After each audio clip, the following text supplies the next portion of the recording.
بسم اللہ الرحمن الرحیم۔ السلام علیکم۔ امید کرتی ہوں کہ آپ سب خیر خیریت سے ہوں گے۔ موتیوں والا تاج۔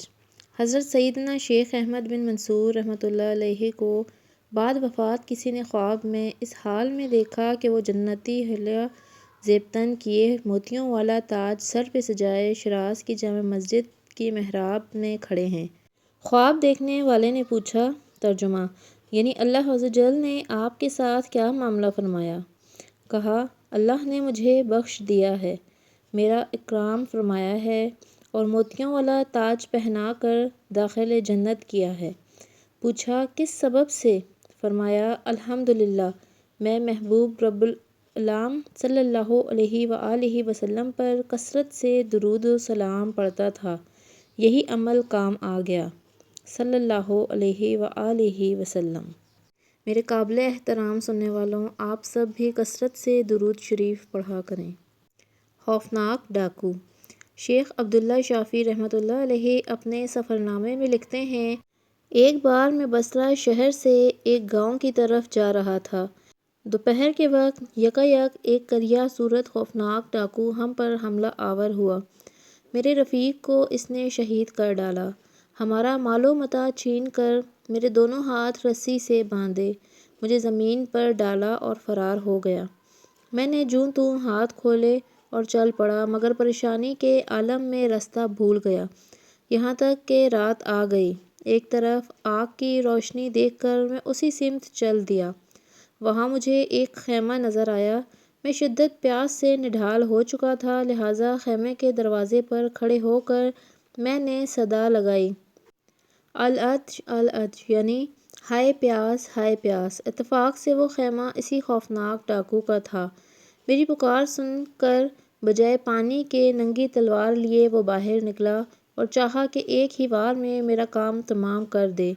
اس کی بیوی آڑے آئی، مگر وہ نہ مانا اور مجھے گھسیٹتا ہوا دور جنگل میں لے آیا اور میرے سینے پر چڑھ گیا۔ میرے گلے پر تلوار رکھ کر مجھے ذبح کرنے ہی والا تھا کہ یکایک جھاڑیوں کی طرف سے ایک شیر دھاڑتا ہوا برآمد ہوا۔ شیر کو دیکھ کر خوف کے مارے ڈاکو دور جا گرا۔ شیر نے جھپٹ کر اسے چیر پھاڑ ڈالا اور جھاڑیوں میں غائب ہو گیا۔ میں اس غیبی امداد پر خدا عز و جل کا شکر بجا لایا۔ ظالم کو مہلت ملتی ہے۔ میرے پیارے سننے والوں، ظلم کا انجام کس قدر بھیانک ہے، حضرت سیدنا محمد بن اسماعیل بخاری رحمۃ اللہ علیہ صحیح بخاری میں نقل کرتے ہوئے بیان فرماتے ہیں، حضرت سیدنا ابو موسیٰ اشعری رضی اللہ تعالیٰ عنہ سے روایت ہے کہ سرکار مدینہ صلی اللہ علیہ وآلہ وسلم نے فرمایا، بے شک اللہ ظالم کو مہلت دیتا ہے، یہاں تک کہ جب اس کو اپنی پکڑ میں لیتا ہے تو پھر اس کو نہیں چھوڑتا۔ یہ فرما کر صلی اللہ علیہ وآلہ وسلم نے سورہ ہود کی آیت نمبر 102 کی تلاوت فرمائی، اور ایسی ہی پکڑ ہے تیرے رب کی جب بستیوں کو پکڑتا ہے ان کے ظلم پر۔ بہرحال لوگوں پر ظلم کرنا بہت سخت گناہ ہے، دنیا و آخرت کی بربادی کا سبب اور عذاب جہنم کا باعث ہے۔ اس میں اللہ رسول صلی اللہ علیہ وآلہ وسلم کی نافرمانی بھی ہے اور بندوں کی حق تلفی بھی۔ جس خوفناک ڈاکو کا ابھی آپ نے تذکرہ سماعت فرمایا ہے، وہ لوٹ مار کی خاطر ناحق قتل بھی کرتا تھا، دنیا ہی میں اس نے ظلم کا انجام دیکھ لیا، نہ جانے اب اس کی قبر میں کیا ہو رہا ہوگا، آخرت کا معاملہ ابھی باقی ہے۔ آج بھی عموماً ڈاکو مال کی لالچ میں قتل بھی کر ڈالتے ہیں، اور یاد رکھیے قتل مسلم انتہائی بھیانک جرم ہے، اوندھے منہ جہنم میں۔ حضرت سیدنا رضی اللہ تعالیٰ عنہ سے روایت ہے کہ اگر تمام آسمان و زمین والے ایک مسلمان کا خون کرنے میں شریک ہو جائیں تو اللہ ان سبھوں کو منہ کے بل اوندھا کر کے جہنم میں ڈالے گا۔ آگ کی بیڑیاں۔ اے لوگوں کا مال ناحق دبا لینے والوں، ڈکیتیاں کرنے والوں، چٹھیاں بھیج کر رقموں کا مطالبہ کرنے والوں، کان کھول کر سن لو، آج تو مال حرام بآسانی گلے کے نیچے اترتا ہوا محسوس ہو رہا ہے، مگر بروز قیامت سخت مصیبت میں پڑ جاؤ گے۔ سنو، اللہ کے محبوب صلی اللہ علیہ وآلہ وسلم فرما رہے ہیں، بے شک پل صراط پر آگ کی بیڑیاں ہیں۔ جس نے حرام کا ایک درہم بھی لیا، اس کے پاؤں میں آگ کی بیڑیاں ڈالی جائیں گی، جس کے سبب اسے پل صراط پر گزرنا دشوار ہو جائے گا، یہاں تک کہ ایک درہم کا مالک اس کی نیکیوں میں سے اس کا بدلہ نہ لے لے۔ اگر اس کے پاس نیکیاں نہیں ہوں گی تو وہ اس کے گناہوں کا بوجھ بھی اٹھائے گا اور جہنم میں گر پڑے گا۔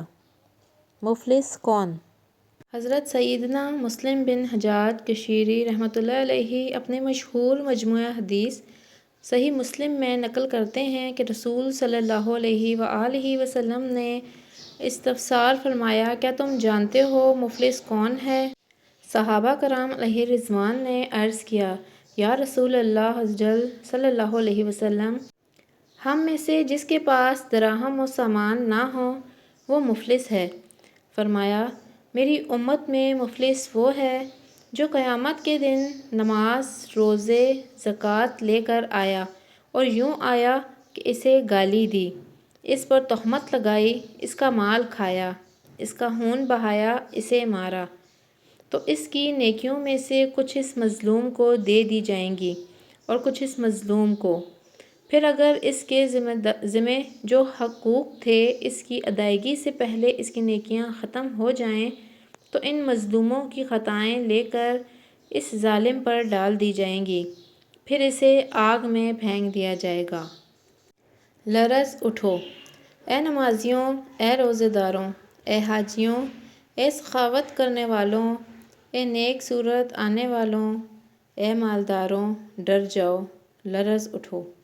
حقیقت میں مفلس وہ ہے جو نماز، روزہ، زکوٰۃ، صدقات، سخاوتوں، فلاحی کاموں اور بڑی بڑی نیکیوں کے باوجود قیامت میں خالی کا خالی رہ جائے گا، جس کو کبھی گالی دے کر، کبھی بلا اجازت شرعی ڈانٹ کر، بے عزتی کر کے، ذلیل کر کے اور مار پیٹ کر کے، عاریۃً چیزیں لے کر واپس نہ لوٹا کر، قرض دبا کر، دل دکھا کر ناراض کر دیا ہو، اور اس کی ساری نیکیاں لے جائیں گے اور نیکیاں ختم ہو جانے کی صورت میں اس کے گناہوں کا بوجھ اٹھا کر داخل جہنم کر دیا جائے گا۔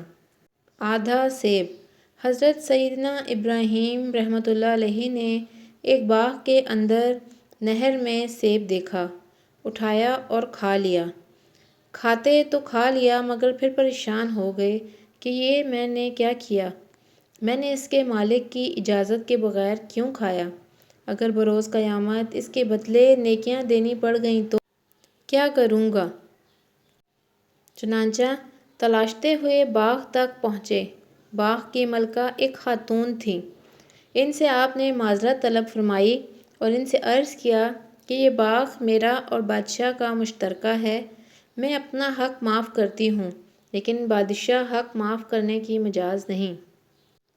بادشاہ بلخ میں تھا، لہٰذا سیدنا ابراہیم ابن ادھم رحمۃ اللہ علیہ نے آدھا سیب معاف کروانے کے لیے بلخ کا سفر اختیار کیا اور معاف کروا کے ہی دم لیا۔ صحیح مسلم شریف میں ہے، اللہ عز وجل کے محبوب دانائے غیوب صلی اللہ علیہ وآلہ وسلم کا فرمان عبرت نشان ہے، تم لوگ حقوق حق والوں کے سپرد کر دو گے، حتیٰ کہ بے سینگ والی کا سینگ والی بکری سے بدلہ لیا جائے گا۔ مطلب یہ کہ اگر تم نے دنیا میں لوگوں کے حقوق ادا نہ کیے تو لا محالہ قیامت میں ادا کرو گے، یہاں دنیا میں مال سے اور آخرت میں اعمال سے، لہٰذا بہتری اسی میں ہے کہ دنیا ہی میں ادا کر دو ورنہ پچھتانا پڑے گا۔ نیز اگر دنیا میں سینگ والی بکری نے بے سینگ کی بکری کو سینگ گھونپا تو قیامت میں اس کے سینگ بے سینگ والی کو دے دیے جائیں گے اور وہ سینگ گھونپ کر بدلہ لے گی۔ مراد شرح مشکوات میں ہے کہ جانور اگرچہ شرعی احکام کے مکلف نہیں ہیں مگر حقوق العباد جانوروں کو بھی ادا کرنے ہوں گے۔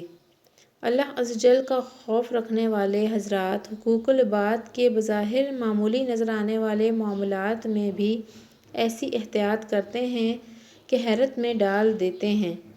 سچ یہ ہے کہ برے کام کا برا انجام ہے۔ اس حکایات میں بغیر پوچھے دوسروں کی چیزیں ہڑپ کر جانے والوں، اناج کی دکانوں سے بغیر اجازت دانے وغیرہ پھینکنے والوں، سبزیوں اور پھلوں کی ریڑھیوں سے چپ چاپ کچھ نہ کچھ اٹھا کر اپنی ٹوکری میں ڈال دینے والوں کے لیے عبرت ہی عبرت ہے۔ بظاہر معمولی نظر آنے والی شے بھی اگر بغیر اجازت استعمال کر ڈالی اور قیامت کے روز پکڑے گئے تو کیا بنے گا؟ ویڈیو اچھی لگی ہے تو اسے لائک کریں اور زیادہ سے زیادہ شیئر کریں، اور نیو ہیں تو چینل کو سبسکرائب کریں اور بیل آئیکن کو پریس کریں تاکہ آنے والی مزید ویڈیوز آپ تک آسانی سے پہنچ سکیں۔ Thank you.